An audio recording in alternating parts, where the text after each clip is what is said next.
Night in the Woods was first announced on October 22nd, 2013. The Kickstarter page for it had a goal of 50,000, which it reached within 26 hours, and then reached again and again and again. Developed by Infinite Fall, an indie studio founded by Alec Haloka, Night in the Woods is one of the best indie games I've ever played. From dialogue to visuals, everything about this game is just really lovely, and I'm definitely not the only one with this opinion. The community surrounding the game is incredibly attached to the characters and the story surrounding them, and so am I, so if I don't do it justice in this video, I think I'd be killed or I'd kill myself. This video is mainly about the ending of the game and analyzing it in a way I see fit, so I very much encourage everybody watching to play the game for themselves first, but if you don't want to do that, or you've already played the game, here's a little recap. You play as May Borowski, or Malboro, I don't know. You play as May. May is a college dropout who moved back in with her parents in her hometown of Possum Springs. You don't know why she dropped out, but you know that she did, and you know that she's satisfied with her decision for the time being. May is someone that doesn't ever want to grow up, and doesn't really care that she's at home away from college, because to her there's no such thing as wasting time as long as you're having fun. The developers make this even clearer with a sign in her house that says "Bless this mess," implying that no matter what kind of mess you're in, it's okay. Maybe I'm reading into a sign way too much, but hey, I'm in my bedroom by myself talking into a dollar store microphone. I don't know what I'm doing either. May has many friends back home, but the most prominent ones are B, Angus, and Greg. There's also minor characters Lori, M, and Germ, so let's discuss those first. Lori M is a perfect example of the whole "it's not time wasted if you're having fun" thing. Lori isn't really a character in the main story. The only way May talks to her is if she walks around town and finds her sitting on a rooftop, but just because you set time aside from doing the main story doesn't mean you now get to see less of it or anything. It just means you get to hang out with your friend and have fun. Now for Germ, I don't really have a lot to say about him. He lives in the woods and he's just kind of the homie. The gang plays video games with him and that's kind of it. Then there's the main gang. I'll go over them quickly because they're not entirely relevant to the story I want to tell right now, but if you want to learn more about them, go play the game, idiot. I told you at the start of this video that you should have played the game first, but you didn't listen, so that says more about you than it does about me. Anyway, here's the main homies. B is a crocodile or an alligator or a different expansion pack to the reptile game. She's quite literally a cold-blooded character, but you can get really close with her if you hang out with her a lot. Greg is a fox with ADHD and by far my personal favorite. He's May's best friend, and if you hang out with him a lot, you go on sick adventures together and you get stabbed in the hand. And then there's Angus, Greg's boyfriend. Angus is a bear, and I, real quick, just would like to address the elephant in the room that they made Angus, the gay guy, a bear. I'm just saying. All in all, Night in the Woods is an incredibly lovely game with adventure, beautiful graphics, interesting dream sequences, adorable characters, a murder cult that hides under the city and kidnaps people, and an amazing story.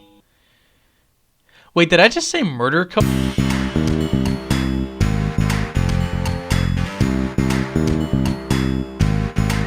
Yeah, so I guess I should talk about the murder cult and dark as shit issues this game deals with, huh? On the surface, Night in the Woods is a lovely little game about hanging out with your friends and being able to relax being back home from college, but when you dig deeper, the game deals with some issues that I've personally had to deal with that I didn't even realize other people dealt with until I played this game, the main thing being dissociation.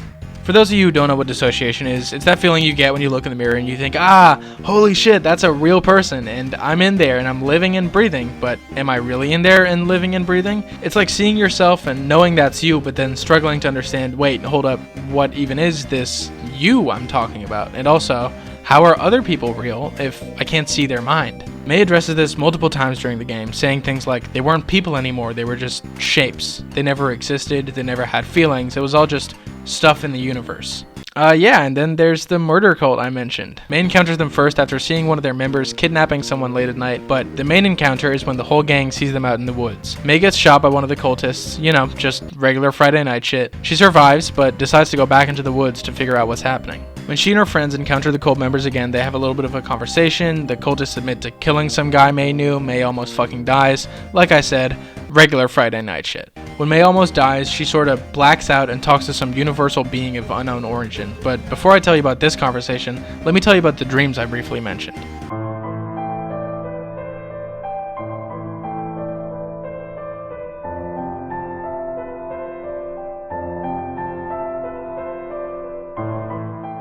May has had 5 significant dreams throughout the game, 6 if you count the first one where she beats the shit out of a statue. The first one, known as Batter Up, isn't that important. All it really is May releasing pent-up anger she had from seeing some guy that broke her heart at a party and thinking back to her time in college. The other 5 dreams have been theorized to mean different things by different people, but here's the theory I think sounds most logical. At the end of every dream, May encounters some sort of animal, and I think these animals are May's friends. The bear is Angus, the squirrel is Greg, the crocodile is B, the bird is Germ, and then the cat is May herself. Her friends are represented as more powerful, big versions of themselves, showing that May feels very small and insignificant when compared to her quote-unquote successful friends. The squirrel could also represent the town itself rather than Greg, as in some cultures the squirrel represents a work-life relationship and the idea that we should all have a little more fun while also having a job to do. Greg and May have been friends forever, so maybe he's the only one she truly feels comfortable with, and that's why he's not in any of the dreams. At the end of every dream, the animals dissolve into shapes, which is exactly what May said happened with other people when she dissociated. They're just shapes. Then the cat just represents her inner thoughts and the way she views life. May tells the cat, "For some reason, you're the first thing in here I've thought to talk to," which just goes to show how hard of a time she has talking to anyone but herself.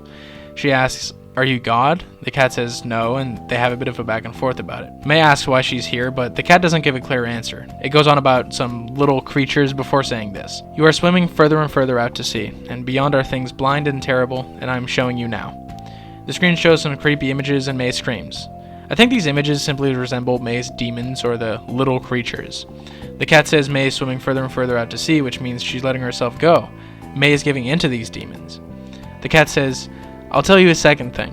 There is a hole at the center of everything, and it is always growing. Between the stars I am seeing it, it is coming, and you are not escaping, and the universe is forgetting you, and the universe is being forgotten, and there is nothing to remember it, not even the things beyond.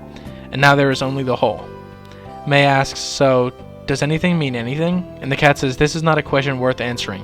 Bare existence meaning nothing. You are atoms, and your atoms are not caring if you are existing. Your atoms are monstrous existence." May asks, "Where's this going?" And the cat replies, "Little creature, you are not chosen. There is no one to choose you. This is going nowhere. We are not meeting again, and the universe is forgetting you. And I am remembering you, but not because I'm caring. The beginning is moments ago, the end is moments away. There is no time to forget before all is forgotten. Goodbye, little creature."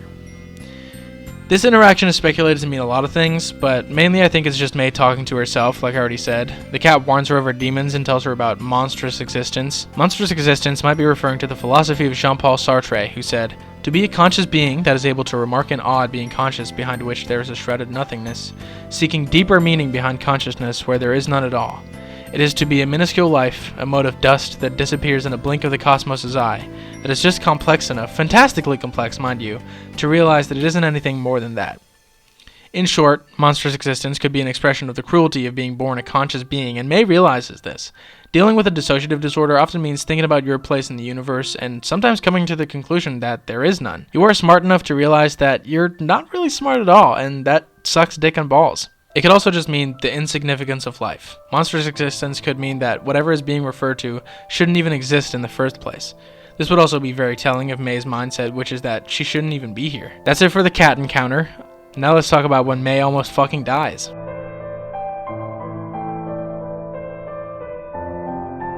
So, May has a conversation with some universal being, but that universal being could also just be herself. She tells it, "When I die, I want it to hurt. When my friends leave and when I have to let go.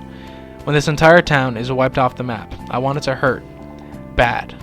I want to lose. I want to get beaten up. I want to hold on until I'm thrown off and everything ends. And you know what? Until that happens, I want to hope again, because that means it meant something." This, I think, is what the game has been trying to say the entire time. I've been saying, it's not time wasted if you're having fun, but what it's really saying is, it's not time wasted if you fucking feel. It's not time wasted if you're just there and feeling something, because feeling is all we have, and that's kind of what it means to be alive. You don't have to have a meaning to live, you just have to kind of be there and be present. It's not live your life to the fullest, it's live your life at all. Be there.